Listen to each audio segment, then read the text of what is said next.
Hello, everyone. This episode is the one with more money at the end. Welcome to this session. And so I think we're on Thursday of the week. And so we're glad that you guys have actually maybe Wednesday or Thursday of the week. But anyway, we're glad that you participated in our mentor retreat. We hope you've enjoyed our sessions, even though it's not nearly like our in-person retreat. At least you're getting good information and things that you can come back to and revisit later if you would like. This session or this episode is to give you information about some of our other scholarships that the foundation sponsors. And so you'll know some of these requirements for students so that you can encourage your students to apply for these scholarships and receive more money at the end to go to college. And so I'm going to share some of these things with you. We have 4 other scholarships that I want to talk about. The first one, let me move this out of the way, is the Ronald C. Paris Mass Communication Award. This scholarship was created in memory of Ron Paris, who also happened to be my father, but he was a founding board member who died in 2008. And Mr. McNair started the scholarship in his memory. There is 1 recipient per school, so 1 at each of our 3 high schools. The recipients have to be a Rope Award recipient as well. So only students who receive the Rope Award are eligible for this scholarship. So they apply for this, though, when they apply for the Rope Award. And then after the Rope Award recipients are chosen, then this scholarship committee meets and chooses the recipients for this scholarship. So again, there's only 1 per school, but it's a very small pool of applicants because 1 is only the Rope Award recipients at the school, which is usually around 50 to 60 students that are eligible for this award. But for this scholarship, the student must also show an affinity or an aptitude for some area of mass communications.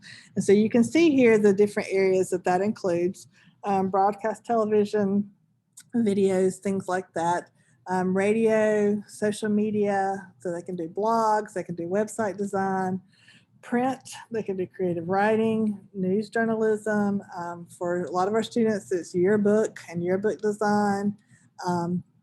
Any of those kinds of things are part of mass communication, and so can be part or be eligible for the scholarship. So you can see that narrows your pool down significantly per school. So if we start with about 60 students per school, we typically have about 5 to 10 students per school who apply for this scholarship.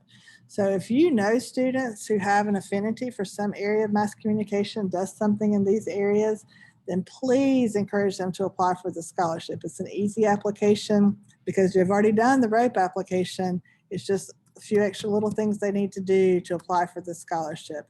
And so we want to make sure that all students are aware of this scholarship and know that this is a possibility for them, especially if they have some type of affinity for one of these areas that would make them a good applicant for the scholarship.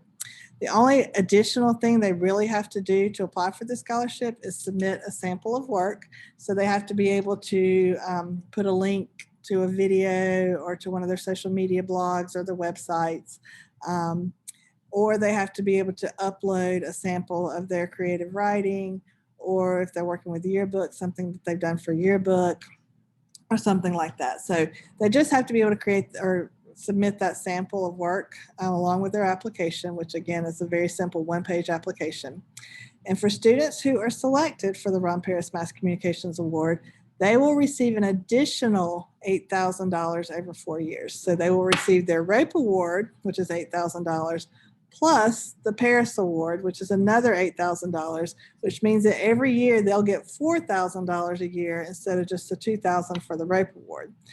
So it's a significant increase in scholarship for students. It's a really good opportunity for students who have an affinity in one of these areas. It is not based off of their class rank or necessarily their grades or their academic abilities. It is about their affinity and their aptitude for some area of mass communication. So again, when you're working with your students, even early on, if you see freshmen or sophomores that have some type of interest in this area, encourage them in that, talk to them about this scholarship and the fact that it will be there when they're seniors and that they could do something that would be a good sample for this, but just remind them that's there. Again, this is a very small pool of students, so they're not competing with a lot of students at all for that $8,000. So we want to make sure we're encouraging students who are eligible for this to apply for this scholarship. So again, if you have questions about any of these things, please let us know. The information about these scholarships are available in every school on the bulletin board, the McNair bulletin board. This year it's a Star Wars bulletin board, so it should catch the students' attention so they can find that information there. They can find the information on our website, or they can come and ask us about it. We'll make sure that we give them that information. Or we ask that you share that information with them as well. The second scholarship that I wanted to talk about is the Charles C. Flack Jr. Community Leadership Award. Chuck Flack was also a founding member of the Board of Trustees for the foundation. He was a good friend of Robert McNair's. They went to high school together. And he was the person that Mr. McNair called when he wanted to start this foundation and said, how do we get started? And so Chuck rounded up the other people and helped get this foundation started. And so when he died in 2010, I think 2009 or 2010, Mr. McNair set this scholarship up in his memory. And again, we have one recipient per school for the scholarship. They also must be a Rope Award recipient. So they must have been chosen for the Rope Award to be eligible for the scholarship. However, this application is due at the same time the Rope Award application is due. This application has a little bit more requirement than the Paris, but it's not anything that should cause much stress for a student. But this scholarship is really focused on students who demonstrate civic responsibility and leadership in their school and their community.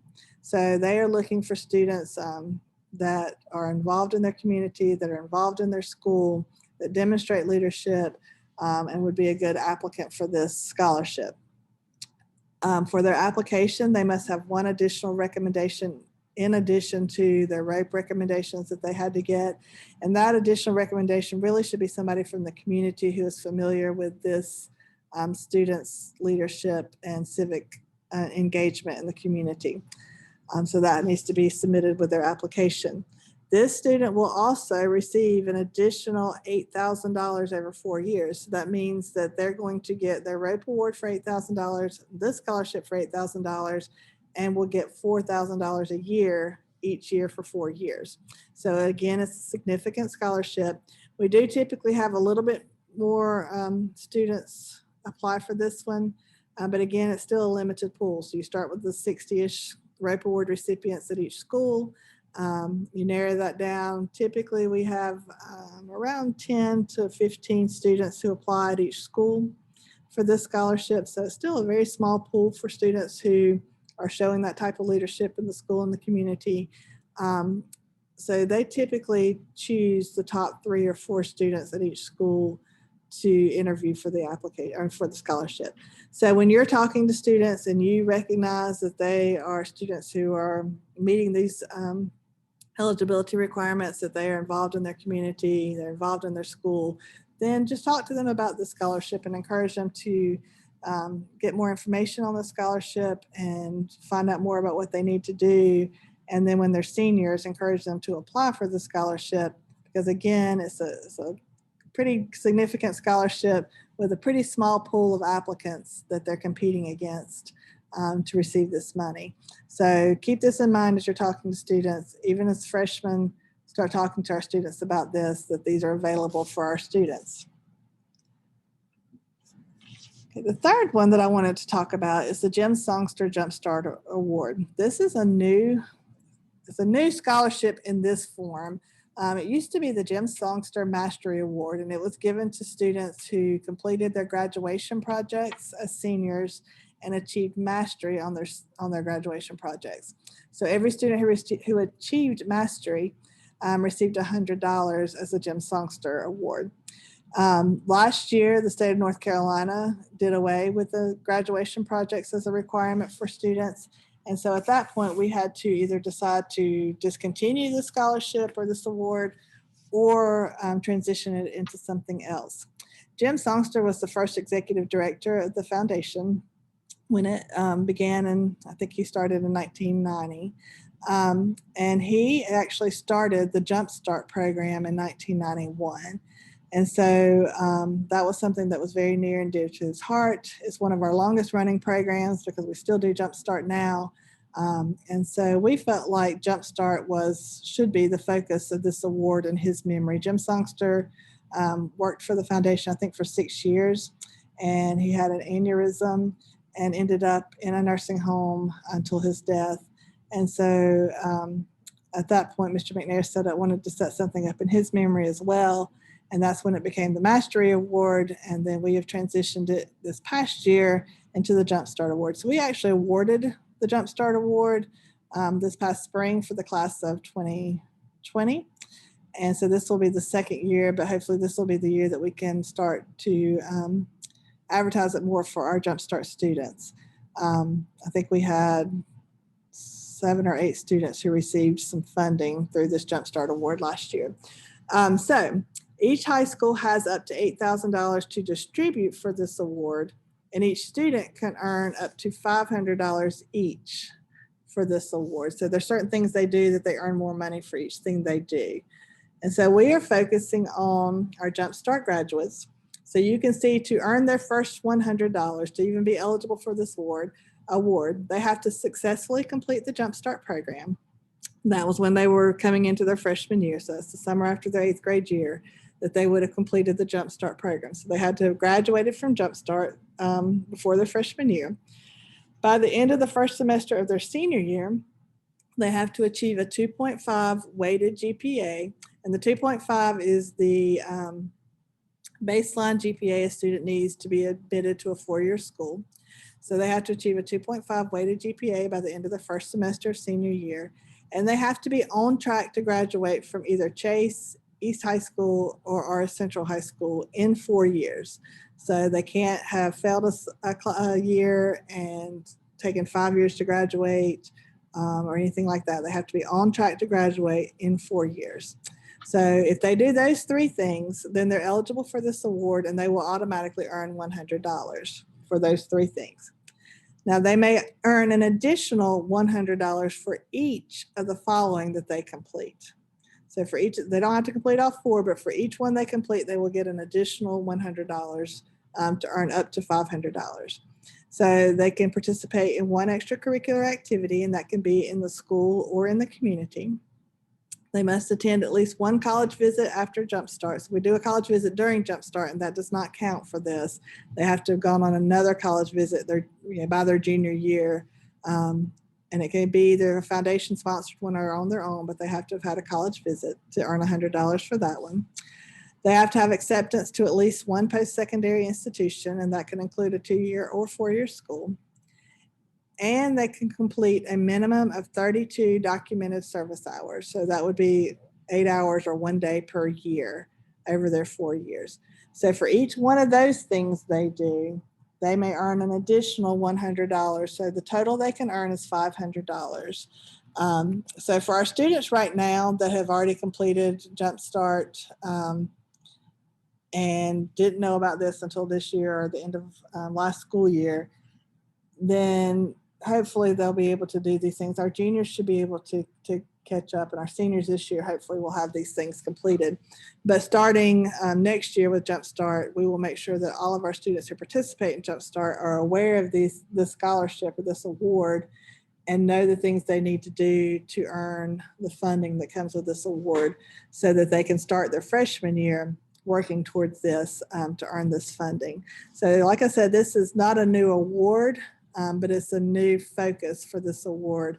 And honestly, I think this would be something that Mr. Songster would be very proud of and very supportive of, that we're recognizing these Jump Start students who maybe had been identified because they were there was concerns that they wouldn't even complete high school, but then they've done these things to get prepared for post-secondary education. So you can share this if you have any Jump Start students. We did not have Jump Start this year, so you won't have any freshmen that come in that were Jump Start students. But if you have any Jump Start students that are sophomores, juniors, or seniors, you can share this information with them and remind them in the spring, we'll send out an application where they can show us that they've done these things. That's their application, is just giving us documentation to show that they've done these things for them to earn those awards. So share that with any of the students you know that participated in Jumpstart, and make sure they're aware of this opportunity for them to earn some additional funding for their post-secondary education. This does not mean that those students cannot apply for other scholarships. They're still eligible for the RAPE Award. They would still be eligible for Expo, but this is just an additional opportunity for students that's focused only on Jumpstart students, and they're not competing with anyone but themselves to earn this funding. So it's not just 5 students who will get it. It's whichever Jumpstart students can complete these requirements to earn that funding.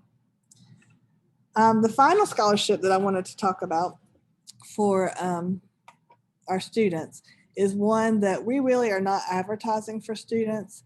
When Mr. McNair died in 2019, we of course created a scholarship in his memory that we are calling the Robert C. McNair Memorial Scholarship. We awarded the first one in the spring of 2019. Again, there's one recipient per school. They will have to be a RAPE Award recipient, but this scholarship is one that is not really advertised. We don't ask students to complete an application.